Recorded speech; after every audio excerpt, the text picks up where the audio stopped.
গল্প বিভূতিভূষণ বন্দ্যোপাধ্যায়ের ছায়াছবি। এক বন্ধুর মুখে গল্প শোনা। আমার বন্ধুটি অনেক দেশ বেরিয়েছেন। লোক হিসেবে অমায়িক, রসিক ও শিক্ষিত। কলকাতাতেই থাকেন। যখন তার সঙ্গে আমার দেখা হয় তখন গল্পে গল্পে অনেক সময়, এমনকি সারা রাতও কেটে যায়। প্রকৃতপক্ষে ঠিক মনের মতন লোক পাওয়া কিন্তু বড় দুষ্কর। অনেক কষ্টে একজন বন্ধু হয়তো মেলে। অধিকাংশ লোকের সঙ্গে যে আমাদের আলাপ হয় সে সম্পূর্ণ মৌখিক। তাদের সঙ্গে আমাদের হয়তো ব্যক্তিগত অভ্যাসে, চরিত্রে, ধর্মে, মতে ও বিদ্যায় যথেষ্ট তফাৎ, কিন্তু একই অফিসে কি কলেজে কি কোর্টে একই সঙ্গে কাজ করতে হয়, দুবেলা দেখা হয়, দাদা কিংবা মামা বলে সম্বোধন করতে হয়, কৌটাস্থ পানির খিলির বিনিময়ও করতে হয়, কিন্তু ওই পর্যন্তই। মন সায় দিলে বলে না তার সঙ্গে দুবেলা দেখা হলে গল্প করে বাঁচি। কোনো নিরালা বাদলার দিনে অফিসের হরিপদদার সঙ্গে খুব কাম্য বলে মনে হবে না। আমার বন্ধুর নাম সে থাকবে, নামের দরকারই বাকি। আবার লোকে তাকে বিরক্ত করবে। কৌতূহলী লোকের সংখ্যা সর্বত্রই বেশি। কোনো কাজ নেই, গিয়ে আনন্দ করবে আর বক বক বকাবে। তিনি একজন শিক্ষিত ব্যক্তি এবং একটি বৈজ্ঞানিক প্রতিষ্ঠানের কর্মী। হাতে পয়সা এবং কলকাতায় বাড়ি আছে। বাড়ির গ্যারেজে মোটর গাড়ি থাকবার অন্য কোনো বাধা ছিল না। কিন্তু আমার বন্ধু আড়ম্বর ও বিলাসিতা খুব একটা পছন্দ করে না। ভূমিকা এই পর্যন্তই। সেদিন খুব বর্ষা। একা বাড়িতে বসে ভালো লাগলো না। একখানা ট্রেন ধরে কলকাতায় পৌঁছলাম। ভীষণ বর্ষায় ট্রাম বন্ধ। বাস কচি দু একখানা চলছে। জল ভেঙে হেঁটে বন্ধুর বাড়িতে গিয়ে পৌঁছলাম। বন্ধু আমায় দেখে অত্যন্ত খুশি হলেন বলাই বাহুল্য। তখনই গরম চা ও খাবারের ব্যবস্থা হলো। পরস্পরের কুশল জিজ্ঞাসার ভদ্রতা বাদ গেল না। তার বৈঠকখানার গদিয়াটা আরাম কেদারায় ততক্ষণ বেশ হাত পা এলিয়ে বসে পড়েছি। সন্ধ্যার পরে আবার সজোরে বৃষ্টি নামল। বেশি ঠান্ডা বোধ হওয়াতে পাখা বন্ধ করতে হলো।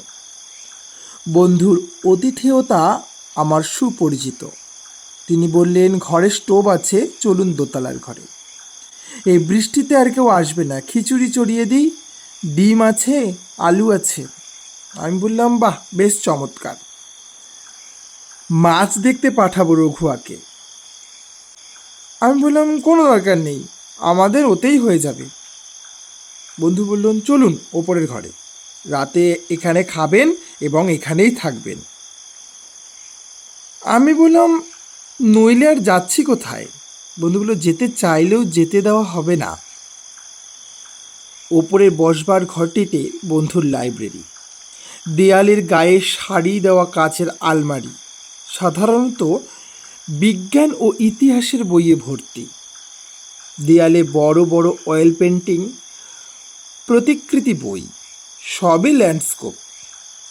ভালো চিত্রকরের হিমালয় অঞ্চলের দৃশ্য। আমার বন্ধু হিমালয়কে অত্যন্ত ভালোবাসেন। হিমালয় অঞ্চলের ভৌগোলিক তত্ত্ব তার নখদর্পণে। অনেকদিন রাত্রে হিমালয় ভ্রমণের নানা মনোরম গল্প করে রাত্রি কেটে গিয়েছে, টেরও পাইনি। ওপরের ঘরে যখন গিয়ে বসলুম তখন টেবিলের ওপর একখানা ছবিওয়ালা বই খোলা পড়ে আছে। বন্ধু হাতে নিয়ে বললেন, এখানা দেখেছেন? Himalayan journal. স্যান হেডিনের ভ্রমণ বৃত্তান্ত বেরিয়েছে। কোথাকার? বলল, কাশ্মীর। এখন শৌখিন স্থানে স্যান হেডিন বেড়াতেন বলে তো জানতাম না। কোথায় তাকালা মাকান, কোথায় কারাকোরাম, এসব দূর দুর্গম স্থান ছাড়া তিনি না। চমৎকার দৃশ্যের বর্ণনা করেছেন এ লেখাটায়। দেখবার চোখ ছিল ভদ্রলোকের, যা সকলের থাকে না। 100 বার সত্যি। তারপর আমাদের গল্প আরম্ভ হলো প্রধানত কাশ্মীর নিয়েই। কাশ্মীর আমার বন্ধুটির জীবনে একটি তীর্থক্ষেত্র, অনেকবার তিনি ক্লান্ত নাগরিকের মন ও চক্ষুকে বিশ্রাম দেওয়ার জন্য দেশ বিদেশে ভ্রমণে বেরুতেন, এটা আমি জানি। কাশ্মীরেও গিয়েছেন অনেকবার। কাশ্মীরের কথায় সাধারণত তিনি পঞ্চমুখ হয়ে পড়েন। এবার কিন্তু একটা নতুন বিষয় নিয়ে তিনি কথা পারলেন। সেটা হলো তার একটি অতি প্রাকৃত অভিজ্ঞতা, যেটা কাশ্মীরের পথেই ঘটেছিল। বন্ধু বললেন, সেবার পুজোর পরে আমার বাল্য শহীদ রতিকান্ত মৈত্রের সঙ্গে পরামর্শ করে তারই মোটরে দুজনে কাশ্মীর যাত্রা করা গেল। রতিকান্ত প্রতি বছর নিজের মোটর নিয়ে গ্র্যান্ড ট্রাঙ্ক রোড ধরে কোথাও না কোথাও যাবেই। এবার আমারই কথায় সে কাশ্মীর রওনা হলো। পথের আনন্দ ও কষ্ট ভোগ করতে করতে আমরা দিল্লি গিয়ে পৌঁছলাম। সেখানে 2 দিন বিশ্রাম করে আমরা আবার মোটর ছাড়লুম। বাকি পথটুকু বেশ কাটল। সে বর্ণনা বিস্তৃতভাবে করবার কোনো আবশ্যক আমি দেখি না। কোহালায় পৌঁছলাম দিল্লি থেকে রওনা হবার 3 দিন পরে সন্ধ্যার দিকে।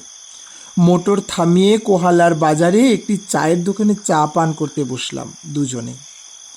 গাড়িতে রইল ক্লিনার রামদিন ও ভৃত্য নাথু বাগ। শেষোক্ত ব্যক্তিটির নামটি অবাঙালির মতো শোনালেও প্রকৃতপক্ষে ওর বাড়ি মেদিনীপুর জেলার তমলুক মহকুমায়, এবং সে বাংলা ছাড়া অন্য প্রদেশের ভাষাও জানে না। চা পানের সময় দোকানদারকে আমাদের রাত্রির জন্য একটি বিশ্রাম স্থানের সন্ধান দিতে বললাম। সে 2-একটা সন্ধান দিল। বড় পরিশ্রান্ত ছিলাম সেদিনটা। রাত্রিটাতে একটু ভালো ঘুমের দরকার। নাথুকে গাড়িতে বসিয়ে রেখে, কারণ তার দ্বারা এ বিষয়ে কোনো সাহায্যই পাওয়া সম্ভব নয়, রামদিন ক্লিনারকে সঙ্গে নিয়ে আমরা বাসার সন্ধানে বার হই।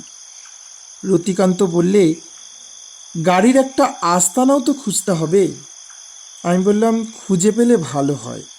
বাইরে বেজায় ঠান্ডা, নাথু তো শীতে জমে যাবে গাড়িতে থাকলে। বাইরে রামদিন বরং পারে। রামদিন বলল, আমার ওয়াস্তে কই পরোয়া নেই হুজুর। কিন্তু বাসা কোথাও পাওয়া গেল না। কোহালা বড় জায়গা নয়। বাজারের সরাইগুলো পাঞ্জাবি ড্রাইভারের ভিড়ে পরিপূর্ণ। একখানা দোকানের পেছন দিকে একটা ঘর আছে বটে, দোকানদার দেখালে, কিন্তু সে ঘর এত পরিষ্কার ও আলো বাতাসহীন যে সে ঘরে রাত্রি কাটানো আমাদের পক্ষে অসম্ভব। তাছাড়া সে ঘরে বিশ্রাম করতে গেলে মোটর বাইরে পড়ে থাকে।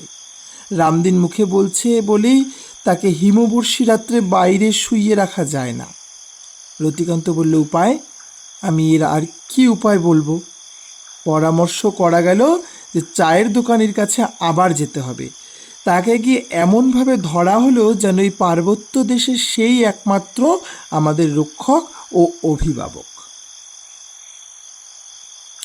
তারই মুখ চেয়ে আমরা বাড়ি থেকে এই 2000 মাইল রাস্তা অতিক্রম করে এসেছি। দোকানদার লোক ভালো, সে বলে দিল বাজারের পেছন দিয়ে যে পথটা ছোট্ট পাহাড়টা ডিঙিয়ে চলে গেল, ওরই ওপারে এক বৃদ্ধ জাঠের বাড়ি। সে বাড়িতে অনেক সময় লোকজনদের আশ্রয় দেয়। আমরা দুজনে দোকানদারের কথা মতো সেখানে গেলাম। বাড়িখানা কাঠের দোতলা। দেখে মনে হয় এক সময়ে বাড়ির মালিকের অবস্থা ভালোই ছিল। আমাদের ডাকাডাকিতে একজন বৃদ্ধ দাড়িওয়ালা লম্বা সুপুরুষ ব্যক্তি দৌড় খুলে রুক্ষস্বরে জিজ্ঞাসা করলেন, কিস লিয়ে হল্লা মাচাতে হো? কন হে তুম লোক? আমরা বিনীতভাবে আমাদের আসবার কারণ ব্যক্ত করলাম। আমরা নিরীহ পথিক, কোনো গোলমাল করা আমাদের উদ্দেশ্য নয়। বৃদ্ধ বললেন, কোথা থেকে আসছো তোমরা? অবশ্য হিন্দিতেই বলেছিল কথাটা। আমরা বললাম, কলকাতা থেকে। বৃদ্ধ বললেন, আমি ঘর ভাড়া দিই না, মেহেরবানি করে একটু জায়গা দিতেই হবে আপনাকে। আমরা বললাম। বৃদ্ধ বললেন, কে বললে এখানে জায়গা আছে? আমরা বললাম, ওই বাজারে শুনলাম। বৃদ্ধ বললেন, আমি ঘর ভাড়া দিই না। আমরা বললাম, ভাড়া না দেন একটু আশ্রয় দেন। বৃদ্ধ একটুখানি কি ভেবে বললেন, কজন লোক? আমরা বললাম 4 জন, তবে একজন মোটর শুয়ে থাকবে বাজারে। বৃদ্ধ বললেন, একখানা ঘরের বেশি কিন্তু দিতে পারবো না। আমরা বললাম, ঠিক আছে তাই, আমরা কৃতজ্ঞতার সঙ্গে গ্রহণ করব। আমরা বিস্ময়ের সঙ্গে লক্ষ্য করলাম লোকটি আমাদের নিয়ে সিঁড়ি বেয়ে দোতলায় উঠে গেল। বাড়িতে কোনো স্ত্রীলোক আছে বলে আমাদের মনে হলো না। সিঁড়ির বাম দিকের কোণের ঘরে সে আমাদের নিয়ে গেল। এই ঘরটা আমি দিতে পারি, আর ঘর নেই, কার্পেটখানা পেতে নেবেন, বাইরের টবে জল আছে, গরম জল দিতে পারবো না। কিন্তু বলেই লোকটা চুপ করে গেল। আমাদের ভয় হলো পাছে সে আবার মত বদলায়।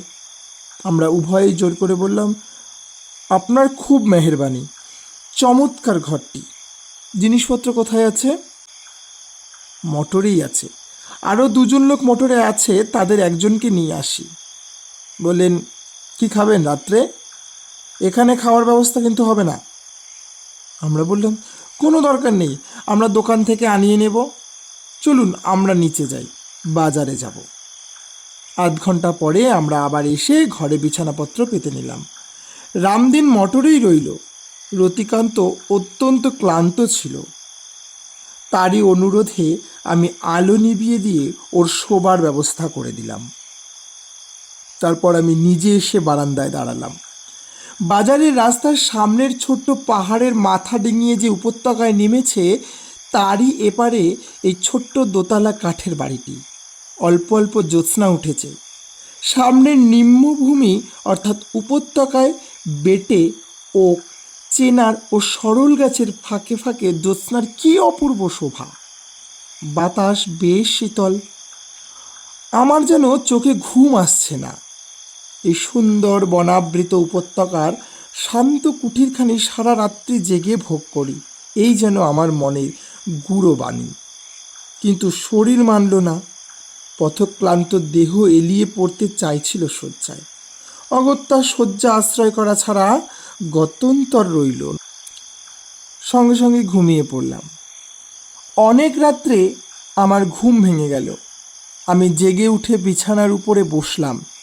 কি একটা শব্দ যেন আমি ঘুমের ঘোরে শুনছি, তাতেই ঘুম ভেঙেছে। শব্দটা তখনও হচ্ছে। আমি বাইরের বারান্দায় গিয়ে দাঁড়ালাম। বাইরে গিয়ে দাঁড়াবার সঙ্গে সঙ্গে আমার চোখ গিয়ে পড়ল নিম্নের উপত্যকার বনভূমির দিকে। এমন একটা দৃশ্য আমার চোখে পড়ল যাতে আমি পাথরের পুতুলের মতো আড়ষ্ট হয়ে গেলাম। চাঁদ হেলে পড়েছে পশ্চিম আকাশে। তারই সুস্পষ্ট আলোতে দেখি একটি নারী মূর্তি আমার সামনে কি একটা বড় গাছের ডালে দোলনা বেঁধে দোল খাচ্ছে। করে করে চেয়ে দেখলাম, হ্যাঁ, নারী বটে, সুন্দরী নারী, 22-23-এর মধ্যে বয়স। কিন্তু মেয়েটির দোল খাওয়া স্থান, বিশেষ করে সময়, আমার কাছে বড় আশ্চর্য মনে হলো। কাশ্মীরের দিকে কখনো আসেনি। এখানকার মেয়েরা এই হিমবর্ষী রাত্রের শেষ প্রহরে বনে এমনভাবে দোলনা টাঙিয়ে দোল খায় নাকি? দৃশ্যটা যদি সুন্দর হতো, সুন্দর সন্দেহ নেই, তাহলে আমি এমন অস্বস্তি বোধ করব কেন? আমার যেন মনে হলো এই দৃশ্যের মধ্যে একটি জিনিস আছে যা অশিব, যা নিয়মের বিপরীত, যা অমানুষী। তাড়াতাড়ি রতিকান্তকে ডাকলুম। সেও যেন বাইরে এলো। তখনও মেয়েটি দোল খাচ্ছে। রতিকান্তকে বললাম, ও কে ভাই?